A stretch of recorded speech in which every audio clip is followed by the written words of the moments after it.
big question that we're getting is how do the changes and the updates around the timing of implementation impact the readiness that's expected of health plans?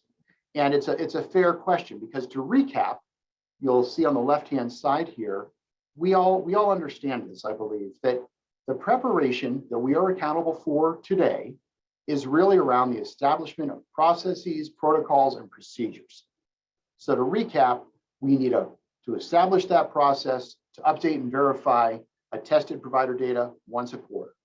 You also have to have a protocol in place for responding to those requests you receive from members about a provider's status being in network. And then what's the process to actually update the public-facing materials, or the provider directory, when you get that provider notification that their information has changed. And there's a tight time frame of 2 days to make those changes. And finally, that process and timeline to remove providers from the directory, not from the network, but from the public-facing, member-facing materials, such as a provider directory, that have not verified their information in that 90-day period. And the reason we're going over the recap today is that to draw your attention to, these are the establishment of processes, protocols, procedures. We're not talking about 100% accuracy being achieved. I think everyone understands that this is a work in progress. This is about having those processes and procedures in place. Here's the curveball.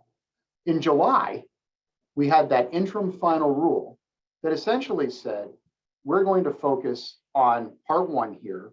The departments that came together were Health and Human Services, Labor, and Treasury. And they said that we need you to have a good faith, reasonable interpretation of the statute around sections 116 for January 1st, 2022. But we won't be issuing any firm guidelines or guidance until after January 1st, 2022.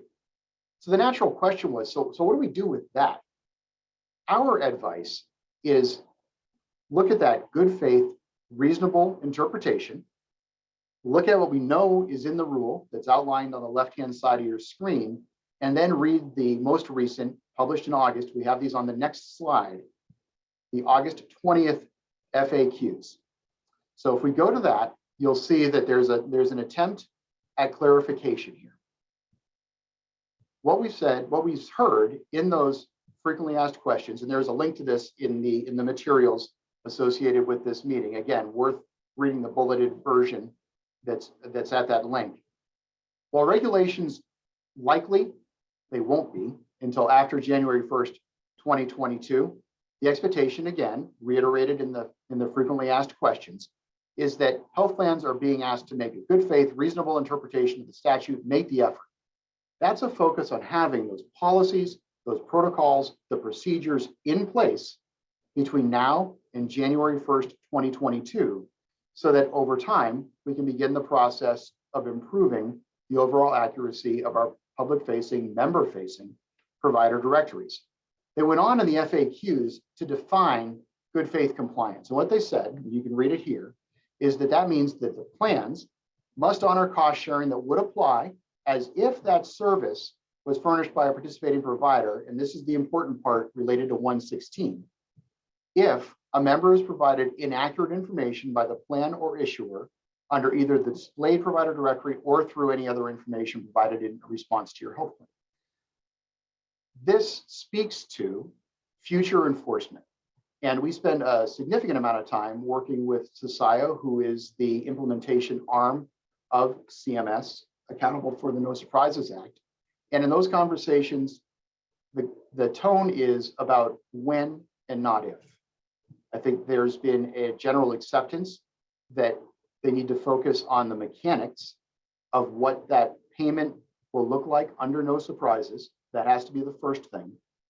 The accuracy of provider data is the next thing. So it's not if this portion of the No Surprises Act or the CAA in formal term is going to be implemented, it's when. And the expectation is that we're using this time to be ready for that enforcement so that we are ready to demonstrate that we have a process in place. Yes, we have a process for outreach and attestation. Yes, we can comply with the updates to provider information.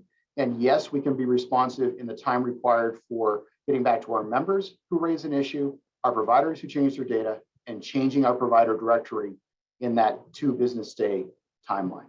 So the key takeaway here is don't delay. Use this time to prepare. Happy to work with you to try to understand what is it that needs to be in place for 1/1/22. But it would be a shame to mistake these communications for an excuse to delay, because the requirements around 116 will be forthcoming.